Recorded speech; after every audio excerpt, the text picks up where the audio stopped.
The Neuro-Visionary Path, Unmasking Through Dreams by Sophia Isis Sunshine. Welcome to the Neuro-Visionary Path, where you will be guided through a journey of unmasking by the Oracle of Dreams. It was the ancient Greek and Egyptians that used dreams to connect with the gods of healing, the alchemists who used esoteric wisdom and the power of visualization as a means for personal transformation, and Carl Jung, who bravely explored the role of the personal and collective unconscious through dreams as a means to discovering the true self. The following dream images were collected over a 9-month period of unmasking as a late-diagnosed neurodivergent. May these dream images, symbols, and stories guide you on your own path. Sit back and receive. You will find questions and meditations for your own contemplation throughout this journey.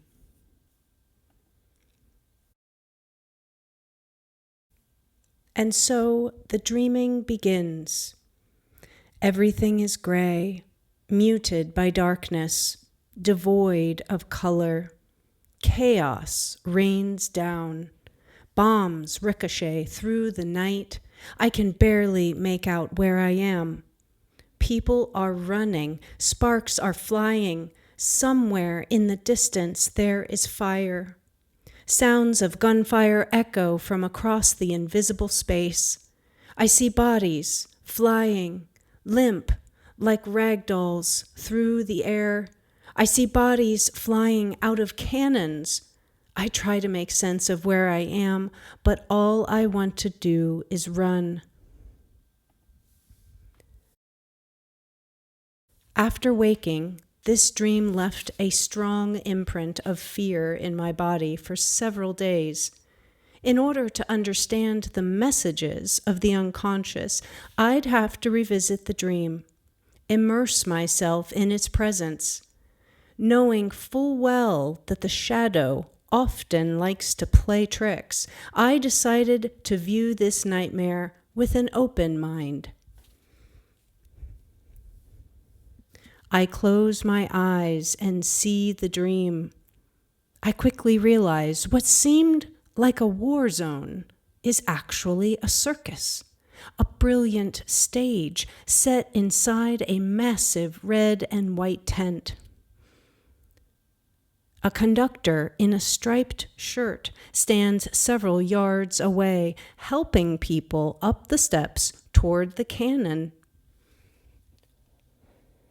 As I sit with the scene, I am quickly reminded of my art career.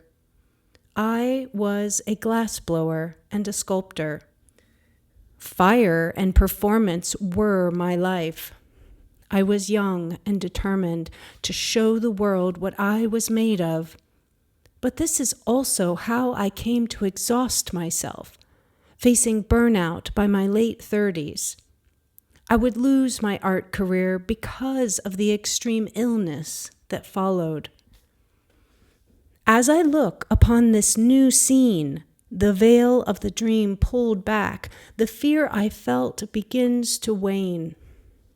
I stop to contemplate. What would it feel like to be shot out of a cannon?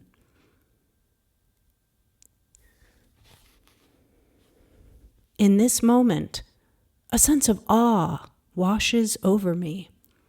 I laugh at what comes to mind. It would actually feel amazing to be shot out of a cannon, to not have pain, to be limber, so relaxed that you could just fly through the air like a rag doll. I feel the impulse to stretch my arms wide, imagining the freedom. Ta-da! The emotional energy of the dream is quickly changing. But then there is still a sense of fear lingering on the edges of my awareness. Memories of exhaustion and loss. What am I really afraid of? Getting broken. I just went back to school. The last time I attended college was over 20 years ago. It's been a decade since I was active in the world as an artist. I've spent more time being sick than feeling well. I want to be part of the world in a meaningful way, but I'm also afraid of getting hurt or failing. The canon, or canon. The word canon or canon has two meanings. One is described as a large gun, while the other means rule. This can apply to many things, be it society, family, government, or church. A dangerous, uncontrollable person or thing is considered a loose cannon. In the dream, this object first appears in a war zone. All I want to do is run. For some, trying to keep up with the world can feel like an assault. Fear and anxiety, similar to the dancing shadows in this image, are important to notice. At first, this dream brought up my desire to be part of the world. Was this coming from an unconscious need to prove myself or from my true self? In my past, the canon was dangerous. Failure to understand my own needs disabled me and led to significant isolation. Can I find another way? Through unmasking, I have discovered that measuring myself by what others do, or even by what I once did, does not bring health or happiness. Instead, it is the source of deeply internalized criticism and the pressure to perform, also known as masking. As a late diagnosed autistic, the unconscious belief that I needed to perform bled into every aspect of my life, ultimately disabling me. Working with dreams has helped me sort through my unconscious motivations, revealing what was for me the canon, the invisible gun, or the rules I believed I had to live by. What in your life feels dangerous or out of control? What pressures in life feel similar to an invisible gun? How are you performing in life? If you are burned out, what do you need? And if you created rules for your life, what would they be?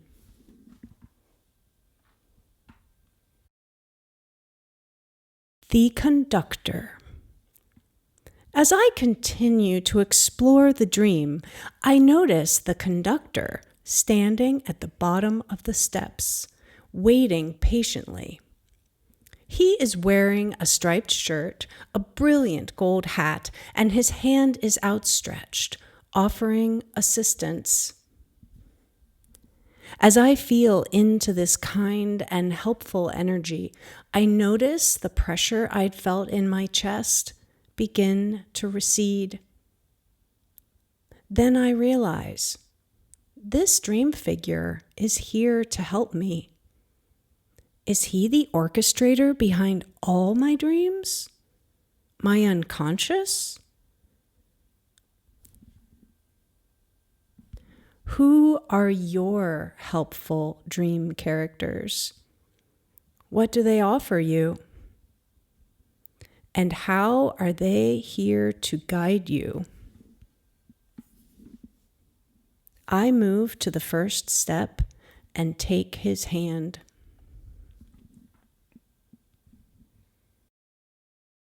The steps. As the dream unfolds, I notice the steps are glowing, now standing out from the rest of the scene. I am still standing on the first step, not unlike being at the beginning of the journey, starting school or on the path to unmasking. In dream work, steps are often interpreted as progress on the path to greater self-awareness. This may illustrate stages of development as one moves from one plateau of knowing to another.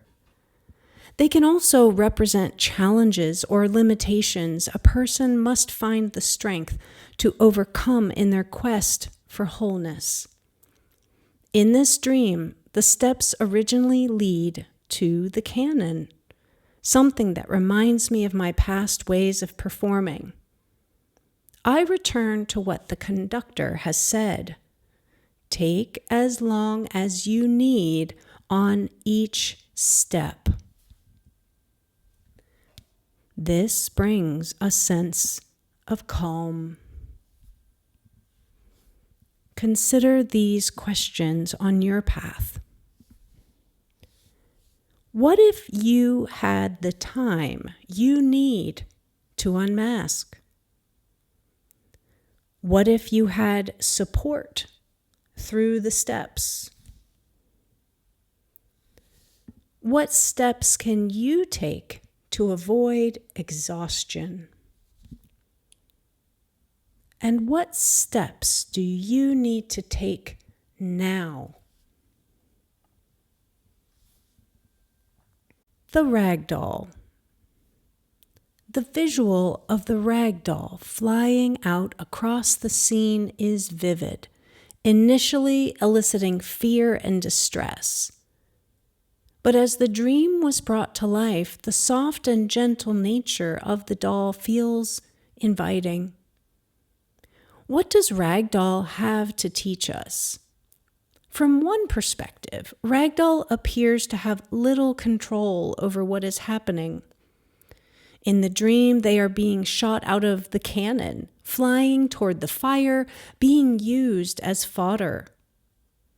When I look back at my own experiences, caught in a performance loop, I often felt like I had no choice. I was run ragged by invisible demands. Feeling exhausted and out of control is what I fear most and what I feel most often. And yet, when I look at the history of ragdoll, I find they were used for comfort. They were made from scraps of old clothes and rags, then sewn lovingly into a child's first doll, used as a means of teaching children how to nurture. This insight feels even more appropriate, as unmasking requires a kind of gentle care for oneself and the process.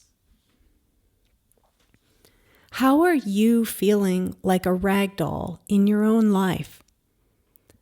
What can ragdoll teach you about resting, nurturing, and caring for yourself?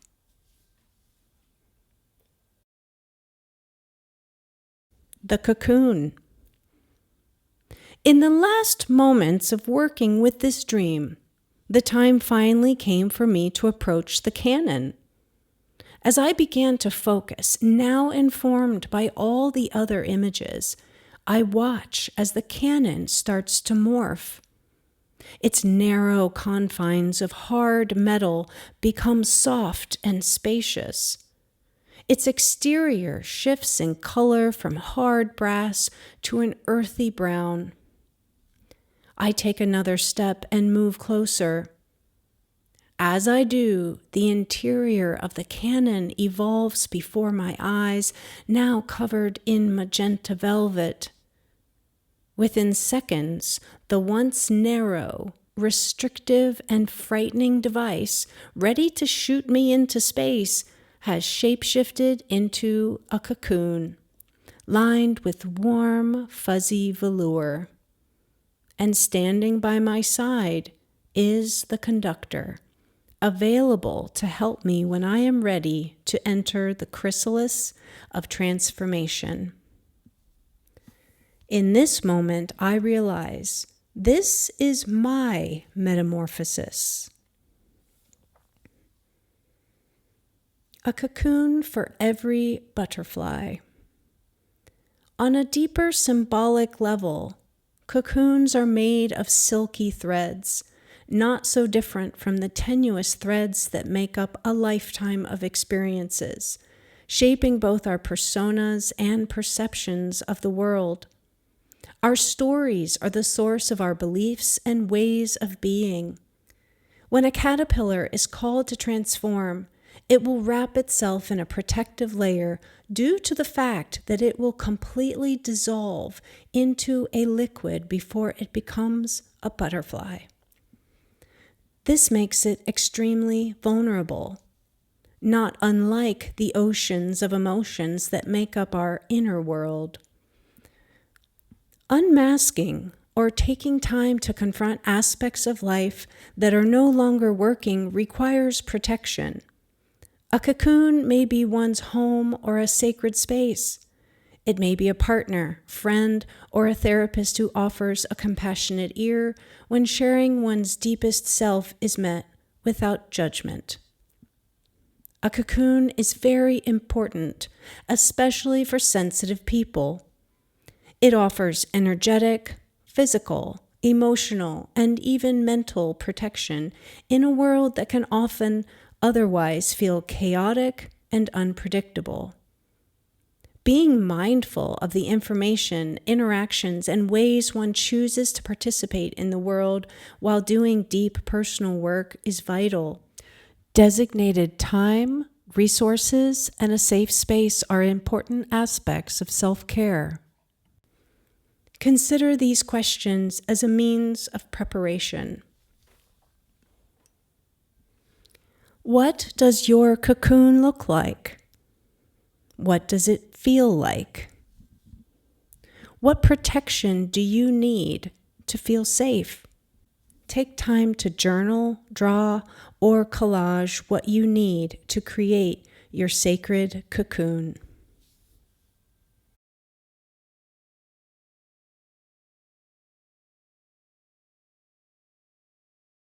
The Neuro Visionary Path, Unmasking Through Dreams, brought to you by Sophia Sunshine.